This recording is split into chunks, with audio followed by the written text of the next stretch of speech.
اعوذ باللہ من الشیطان الرجیم، بسم اللہ الرحمن الرحیم۔ آج کا ہمارا موضوع روح کی بھوک اور غذا۔ ایک بات تو آپ نوٹ کر لیں کہ انسان کا جس طرح ظاہری جسم ہے، اسی طرح اس کا ایک باطنی وجود بھی ہے، اور جس طرح ہماری جسمانی ضروریات ہیں اسی طرح ہماری روحانی ضروریات ہیں۔ یعنی روح کی، یہ جسم کی ضروریات جو ہیں آپ کو معلوم ہے، وہ تو ظاہر ہے نا، بھوک ہو گئی، گرمی سردی وغیرہ جو بھی ہے، مکان، کھانا پینا، لیکن روحانی غذاؤں سے ہم واقف نہیں ہیں کہ روح کی غذا کیا ہے۔ اور یہ ایک بات جو ہے یہ نوٹ کر لیں کہ انسان جب دنیا میں آتا ہے تو یہ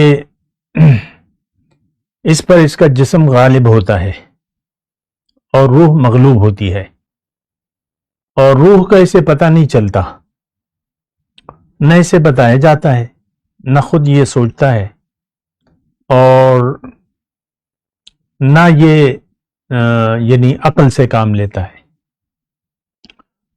تو روح جو ہے اس سے پوشیدہ رہتی ہے، یعنی روح کی جو ضروریات ہیں وہ اس سے غافل ہو کر زندگی گزارتا رہتا ہے۔ اس کا نتیجہ کیا ہوتا ہے؟ اس کا نتیجہ یہ ہوتا ہے کہ روح بھوکی رہتی ہے، اس کو غذا نہیں ملتی، اس کی ضروریات نہیں پوری ہوتی، تو روح بے چین ہو جاتی ہے۔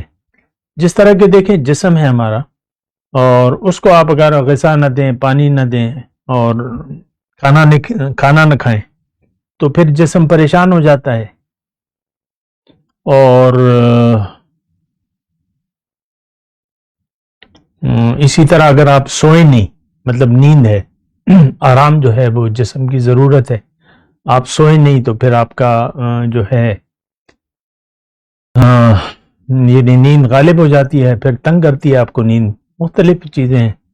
تو اسی طرح روح کی یعنی ضروریات ہیں، اور یعنی روح کی بھوک بھی ہے اور اس کی غذا بھی ہے، جس سے ہم غافل ہیں۔ تو اب دیکھنا یہ ہے کہ ہم میں سے حقیقت اصل کون سی چیز ہے۔ یعنی ظاہر ہے کہ اس کا یعنی ہم انسان کا وجود جو ہے وہ دو اجزاء پہ مشتمل ہے، ایک اس کا ظاہر ہے اور ایک اس کا باطن ہے۔ ظاہر کو ہم جسم کہتے ہیں، روح کو، اور باطن کو ہم روح کہتے ہیں۔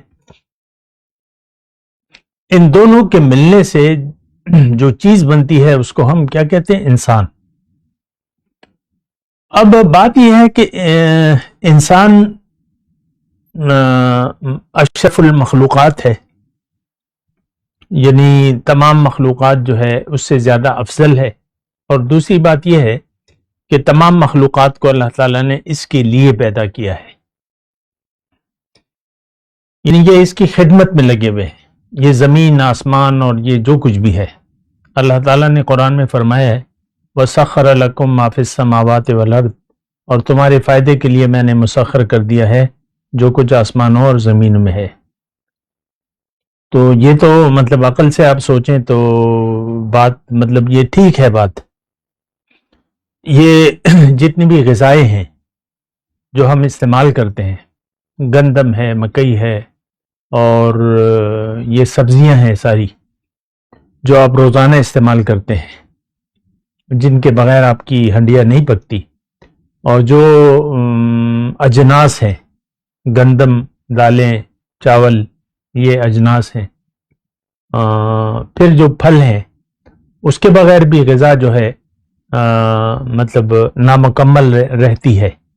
ہماری ضرورت جو ہے وہ اللہ تعالیٰ نے یعنی پھلوں میں بھی رکھ دی ہے، سبزیوں میں بھی ہے، دالوں میں بھی ہے، پھر ہمارے لیے سارے یہ جانور جو کھانے پینے کے ہیں، گوشت، یہ چکن ہے، یہ مٹن ہے، یہ بیف ہے، اور یہ جو ہے مچھلی، فش، اس کی تمام اقسام، یہ تمام ہمارے لیے اللہ تعالیٰ نے بنائی ہیں، یہ بات نوٹ کر لیں۔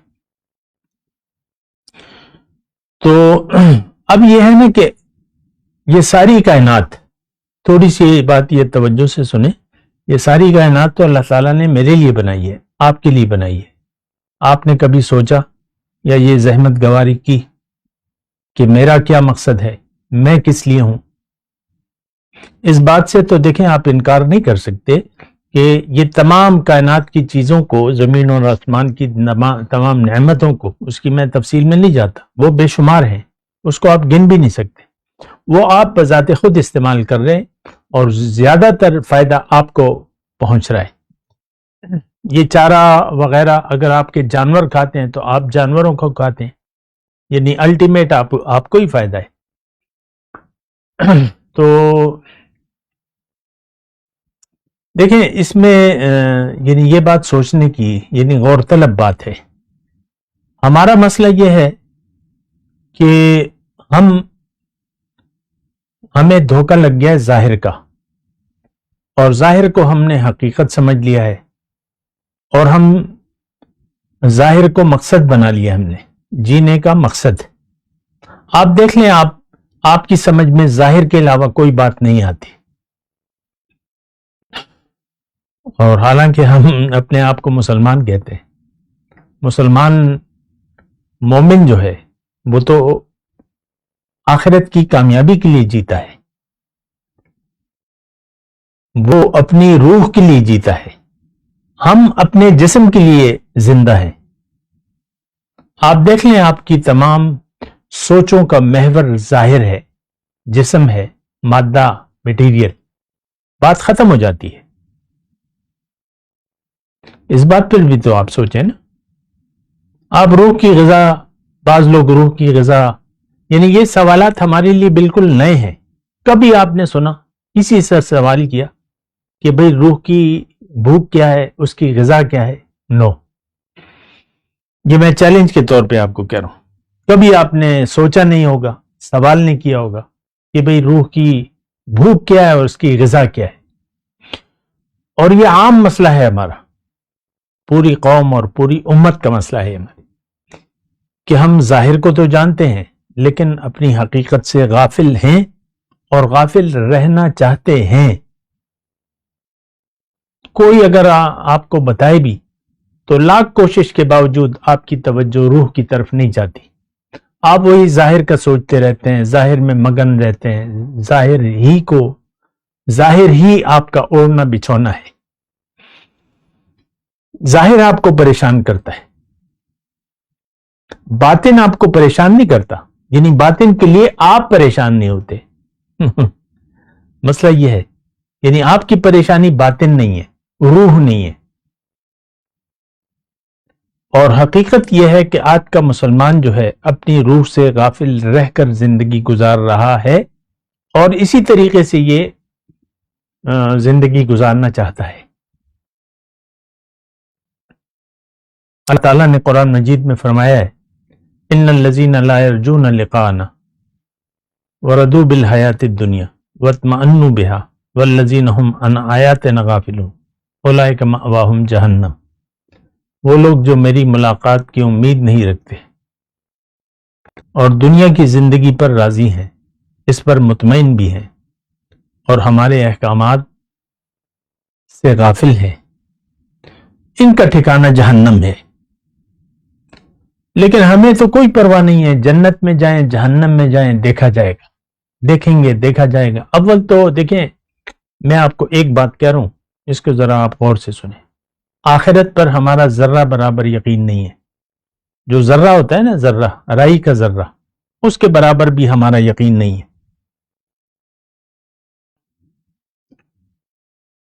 تو بات تو پھر آپ کی کہانی تو ختم ہے، آپ نے اپنے پاؤں پہ خود کلہاڑی مار دی ہے۔ آپ زندگی اپنی ہلاکت کے لیے زندگی گزار رہے ہیں، اپنے ہلاکت کے راستے پر آپ چل رہے ہیں، ہلاکت کو آپ نے منزل بنایا ہوا ہے، وہ الگ بات ہے۔ کہ جس کو آپ کامیابی سمجھتے ہیں وہ دراصل آپ کی ہلاکت ہے.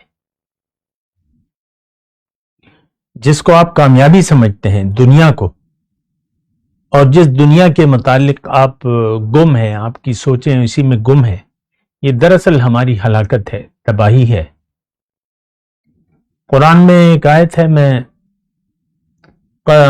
قد افلح من زکاہا وقد خاب من دساہا. یقیناً کامیاب ہو گیا وہ شخص جس نے اپنا تزکیہ کر لیا، اور تباہ ہو گیا جس نے اس نفس کو آلودہ چھوڑ دیا. نفس کا تزکیہ یہ ہمارا مسئلہ نہیں. دیکھیں، میں تو آپ کو بار بار یہ بات کہہ رہا ہوں، ہمارا مسئلہ ظاہر ہے. ہماری ساری باتوں کی جو آخری بات ہوتی ہے وہ دنیا کا مفاد ہوتا ہے. اس کے بعد پھر بات نہیں ہوتی. بات کرتے ہیں ایک وقفے کے بعد.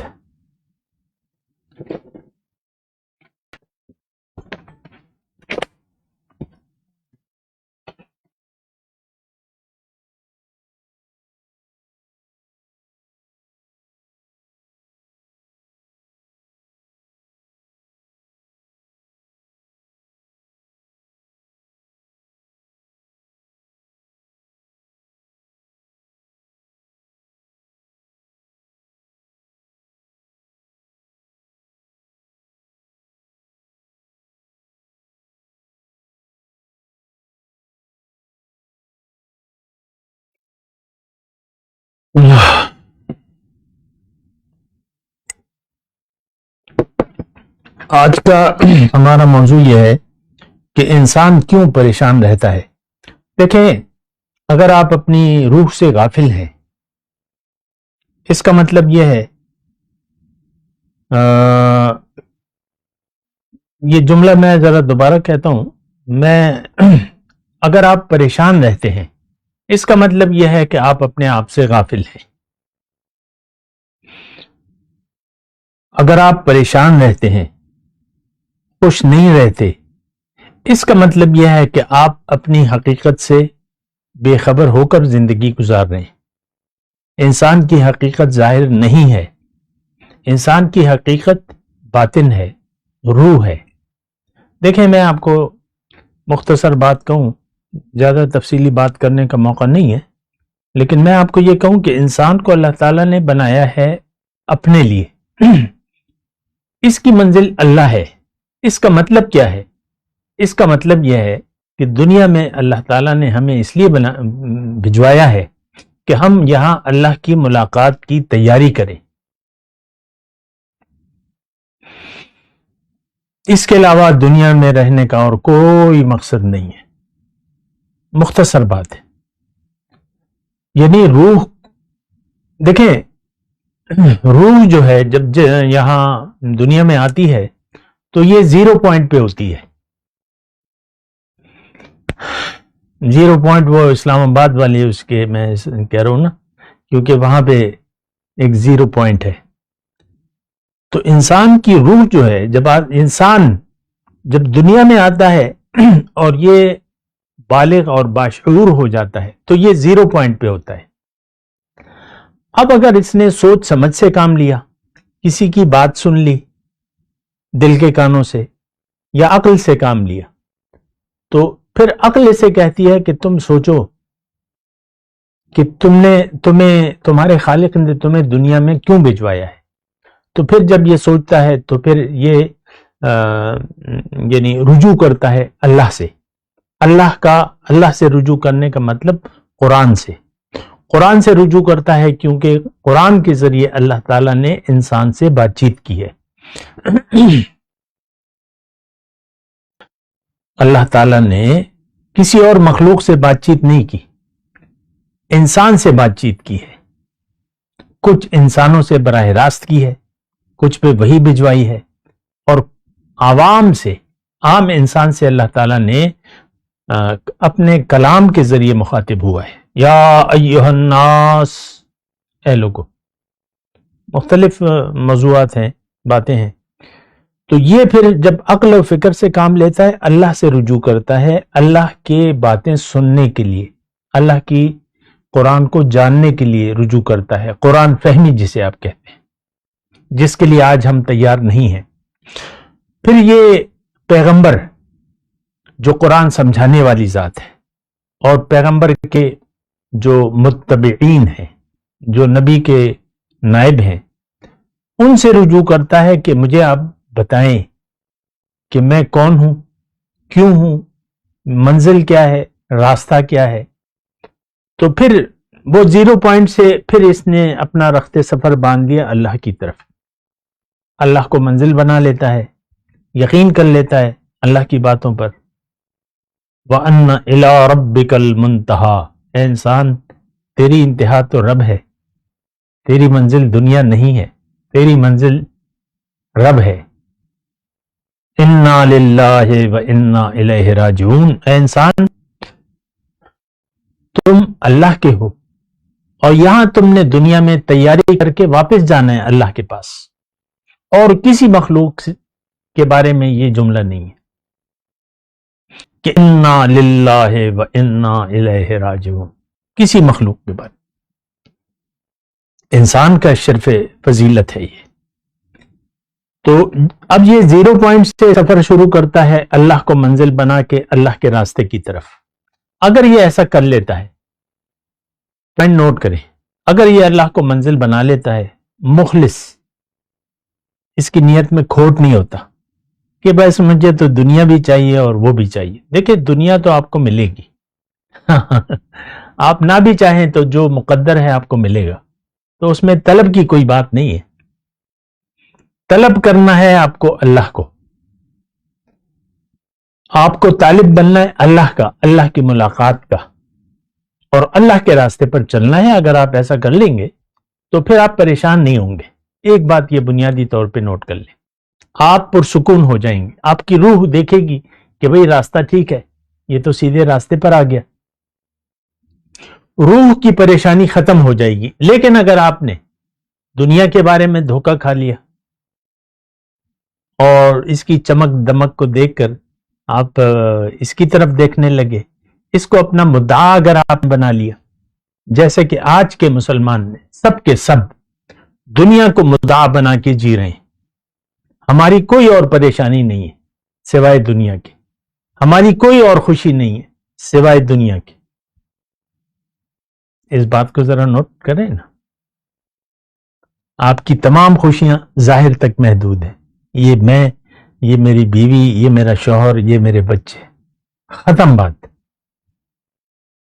اپنی پلاننگ کو دیکھ لیں، اپنی امیدوں کو دیکھ لیں، اپنی توقعات کو دیکھ لیں، ساری سوچ آپ کی ظاہر کے بارے میں ہے۔ بہت بڑا خسارہ، نقصان کا سودا ہے، بہت بڑے نقصان۔ اس کا پہلا اثر آپ کی زندگی پر ہوگا، آپ پریشان رہنا، آپ کی روح پریشان ہو جائے گی اندر، کیونکہ وہ تو ایک ایسا، وہ روح تو دیکھیں مرتی نہیں ہے، وہ زندہ ہے، اس کے لیے موت نہیں ہے، آپ کے ظاہر کے لیے تو موت ہے، ختم ہو جائے گا وہ، لیکن روح تو دیکھ رہی ہے۔ جب روح دیکھتی ہے کہ انسان نے تو راستہ بھٹک لیا، یہ تو غلط راستے پر چل رہا ہے، تو وہ پریشان رہنا شروع کر دیتی ہے، اور جوں آپ اسی راستے کو اپنا مدعا بنا کے زندگی گزارتے رہتے ہیں، ایک بات نوٹ کر لیں کہ آپ کو خوشی نہیں مل سکتی۔ خوشی صرف اللہ کی یاد میں ہے، اور اللہ کی یاد وہ تسبیحوں والی نہیں۔ اللہ کی یاد کا مطلب میں نے آپ کو بتایا کہ آپ اللہ کو منزل بنا لیں، اللہ کے راستے پر، اللہ کے حکم، نبی کے طریقے کے مطابق، مقامی طور پر ایک رہنما کی رہنمائی میں، اپنی مرضی سے نہیں کہ قرآن میں یہ لکھا ہے، حدیث میں یہ لکھا ہے، نہیں، استاد، رہنما، ٹیوٹر، تو اس کے ذریعے آپ جب چلیں تو اب یہ ہے کہ آپ کو پریشانی نہیں ہوگی۔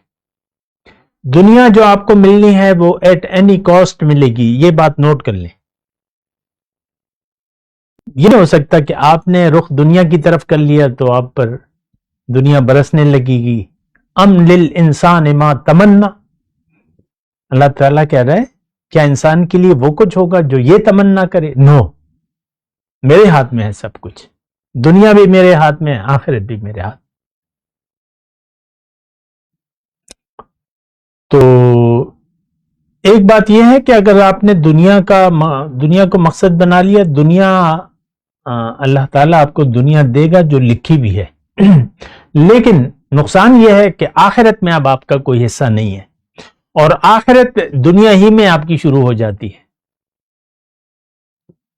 یہ بات بھی نوٹ کر لیں، آخرت آپ کی دنیا میں شروع ہو جاتی ہے. آپ کی پریشانیاں بد حال ہوگا، آپ کا پریشان حال، خوش نہیں رہ سکیں گے. یہ بات نوٹ کر لیں. من اعرض عن ذکری فإن له معیشۃ ضنکا، جس نے بھی میری یاد سے منہ موڑ لیا تو اس کی زندگی وہ بدحال زندگی گزارے گا. ضنکا، تنگ. تو بہرحال دیکھیں، اپنے اوپر رحم کریں. زندگی میں اتار چڑھاؤ آتا ہے، اور کبھی خوشی کبھی غم آتا ہے، لیکن انسان دیکھیں اگر اللہ کا ہو جائے تو اس کے لیے کوئی پریشانی نہیں ہے، کوئی گھبراہٹ نہیں ہے، کوئی ڈپریشن نہیں ہے، اس کے لیے کوئی نا امیدی نہیں ہے. اس کا دل تنگ نہیں ہوگا، ہر حال میں یہ راضی ہوگا اپنے اللہ سے. لیکن اگر آپ کا رخ دنیا کی طرف ہے تو آپ ہر حال میں پریشان رہیں گے، چاہے آپ سونے اور چاندی کے ڈھیروں میں کھیل رہے ہوں اور روپے پیسے کی برسات ہو، لیکن پھر بھی آپ پریشان رہیں گے. اپنے اوپر رحم کریں، اپنے بارے میں اچھا فیصلہ کریں. بات کرتے ہیں ایک واقعے کے بعد.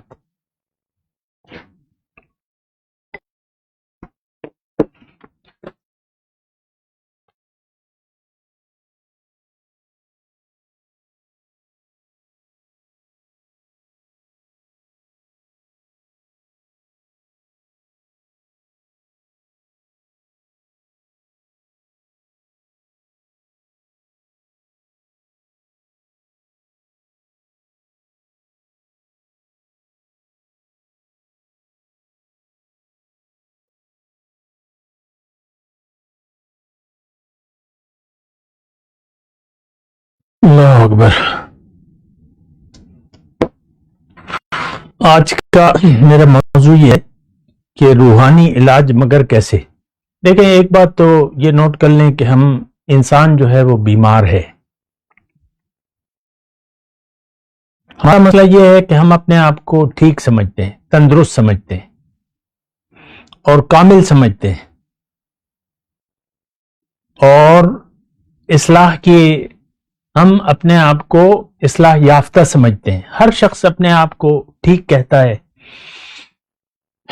اور اپنے آپ کو بے عیب گردانتا ہے. یہ عیب اوروں میں ڈھونڈتا ہے، اپنے عیب اسے معلوم نہیں ہے، بلکہ یہ کہتا ہے میں تو ٹھیک ہوں،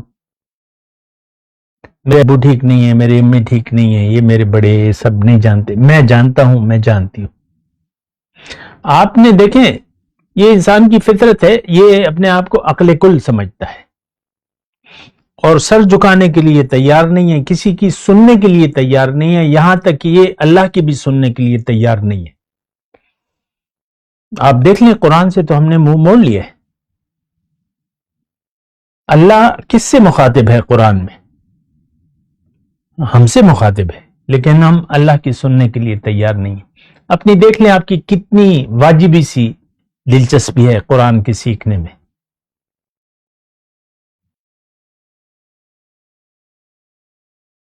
وقت ملے گا، ساری ضروریات سے ہم فارغ ہو جائیں گے تو تب جو ہے قرآن سیکھنے کو یا سننے کو بیٹھ جائیں گے، ورنہ نہیں.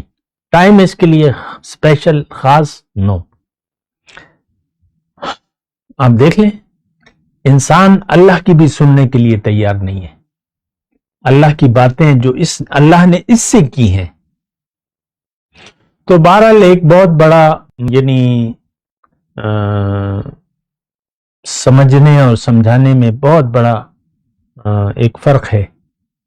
ہم سمجھنے کے لیے بھی تیار نہیں ہیں، اور سمجھانے والے کو جو اللہ ہے، اس کے رسول ہیں، ان سے بھی ہمارا کوئی واسطہ نہیں ہے اور نہ ہم کرنا چاہتے ہیں. بہرحال میں روحانی علاج کی بات کرتا ہوں کہ علاج کیسے ممکن ہے.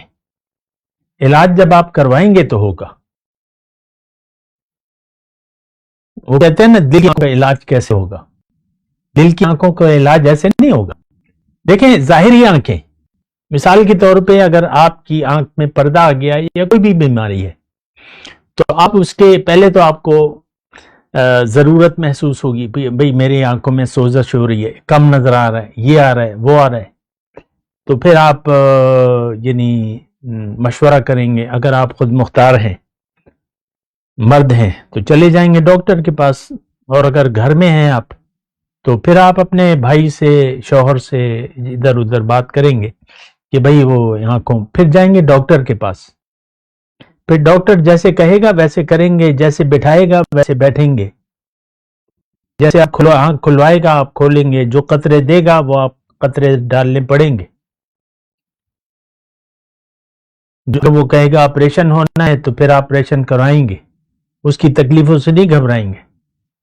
تو تب جا کے دیکھیں دنیا میں بھی آنکھوں کا علاج اگر کوئی کراتا ہے تو وہ پہلے ضرورت محسوس کرتا ہے، نمبر ایک. یہی طریقہ جو ہے وہ دل کی آنکھوں کا بھی ہے. ہمیں تو یہ ہے کہ دل کی آنکھوں کو بس جملہ سن لیا ہے، دل کی آنکھوں کا علاج ایسی نہیں ہے. دنیا وہی طریقہ ہے جو جسم کی آنکھیں، کہ بھئی آپ ضرورت محسوس کریں کہ بھئی مجھے تو نظر نہیں آ رہا. اب باطنی معاملات تو ہمیں نظر نہیں آ رہے، روح نظر نہیں آ رہی، روح کے وجود کا احساس بھی نہیں ہے. یعنی ہم اندھے بن کر زندگی گزار رہے ہیں، یہ بات نوٹ کر لیں.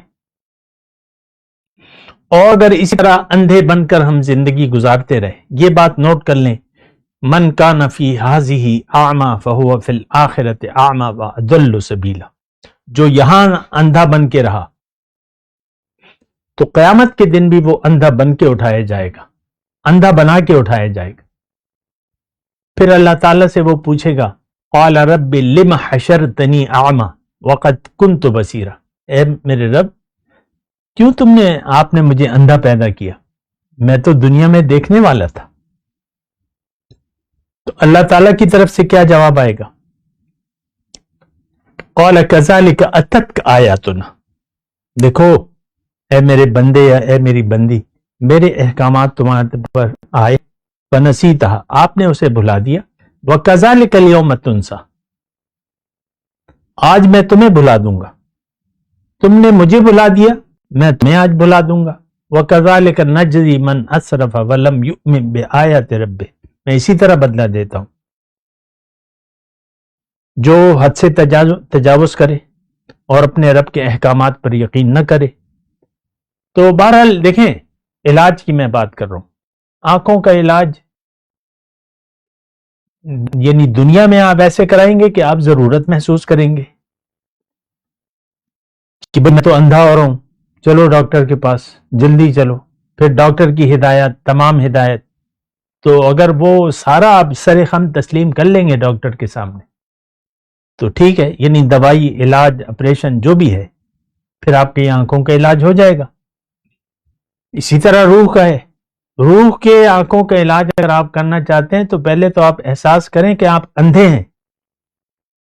آپ تو اپنے آپ کو بینا سمجھ رہے ہیں، آپ بڑے سمجھدار بنے پھرتے ہیں. اپنے ہر معاملے میں آپ کا ایک نقطہ نظر ہے، آپ کہتے ہیں وہی ٹھیک ہے، بس میں نے کسی کی نہیں سننی، حتیٰ کہ اللہ کی بھی اور رسول کی بھی اور اس کے نائب کی بھی. لگے رہے یہ لوگ، معاذ اللہ، ایسی سوچ ہے ہماری. تو دل کی آنکھوں کا یہ نہیں ہوتا کہ آپ نے آنکھیں بند کی ہوئی ہیں اور آپ کہتے ہیں ڈاکٹر میں تو آپریشن نہیں کرانا چاہتا، تمہاری مرضی ہے، تم علاج کرتے. یہ تو ایسی بے وقوفی والی بات ہے کہ آپ نہ چاہیں اور آپ کا علاج ہو جائے. یہ نہ دنیا میں کی آنکھوں کا ہو سکتا ہے، نہ باطن کی. آپ چاہیں گے تو پھر اس کی تقاضے ہیں، وہی تقاضے ہیں. پہلے تو آپ کو اپنی کور چشمی کا احساس ہونا چاہیے کہ مجھے کچھ نظر نہیں آ رہا.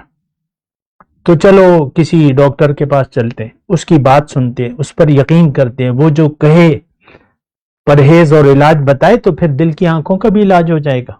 لیکن یہ نہیں ہو سکتا کہ آپ نہ چاہیں، بس لفظ سے کہہ دیں کہ تم کر دو علاج، پھر اور یعنی ایسے نہیں ہو سکتا. یہ ایسی بے وقوفی والی باتیں ہیں. یہ بات خاص طور پہ نوٹ کر لیں. اللہ کا راستہ آپ چاہیں گے تو ملے گا، توفیق جب آپ کوشش کریں گے تو ملے گی، ایسے نہیں ملے گی توفیق، لگے رہے دعائیں کرنے کے لیے، دعائیں کر دے ہوئے توفیق ملے گی تو آپ کچھ کریں گے۔ توفیق جب ملے گی جب آپ نیت کریں گے، ارادہ کریں گے، کوشش کریں گے، قربانی دیں گے، مال اور جان اور جو بھی تقاضا ہوتا ہے اور جو بھی وہ تقاضے ہیں اس کے، وہ تو تفصیلی بات ہے نا، تو پھر وہ علاج تو پھر خود بخود ہو جائے گا۔ علاج بڑا آسان ہے، کوئی کرانا چاہے۔ ہم تو مائل بکرم ہیں، کوئی سائل ہی نہیں، راہ دکھلائیں کسے، رہ ربے منزل ہی نہیں۔ وآخر دعوانا ان الحمدللہ رب العالمین۔